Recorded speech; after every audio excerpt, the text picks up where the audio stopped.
कविता का रेवंत रेड्डी को challenge, assembly में आओ सच का सामना करो, गारंटीज पेंशन और ख्वातीन पर धोखा। अस्सलाम अलैकुम नाजरीन, उर्दू जुबान की इज्जत और खबरों की हकीकत के साथ हाजिर है आपका पसंदीदा चैनल। तेलंगाना की सियासत में हलचल, BRS MLC और तेलंगाना जागृति सदर कविता ने वजीर आला रेवंत रेड्डी को खुला चैलेंज दिया है। कविता ने मुतालबा किया है कि असेंबली इजलास बुलाया जाए और 6 गारंटियों पर अमल दरामद और ख्वातीन को किए गए वादों पर खोलकर बहस की जाए।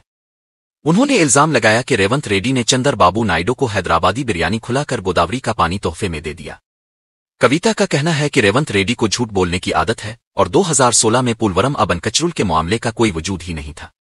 कविता ने आज तेलंगाना जागृति की जानिब से पोस्ट कार्ड मुहिम का आगाज किया, जिसमें हजारों खतूत कांग्रेस लीडर सोनिया गांधी को भेजे जा रहे हैं। उन खतूत में मुतालबा किया गया है कि बुजुर्गों की पेंशन 2000 से 4000 की जाए, माजूरों की पेंशन 4000 से 6000 की जाए, ख्वातीन को माहाना 2500 रुपए देने का वदा पूरा किया जाए। कविता ने कहा कि अगर BC बरादरी को 42% रिजर्वेशन दिए बगैर इलेक्शन में गए तो अवाम कांग्रेस को मुआफ नहीं करेंगे।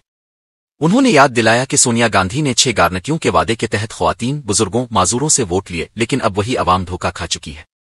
कविता ने तंजिया अंदाज में कहा कि रेवंत रेड्डी वजीर आला बने सिर्फ इसलिए हैं क्योंकि किसी आर ने वो तेलंगाना दिया जिसके लिए असली कांग्रेस ने जिदोजहद की।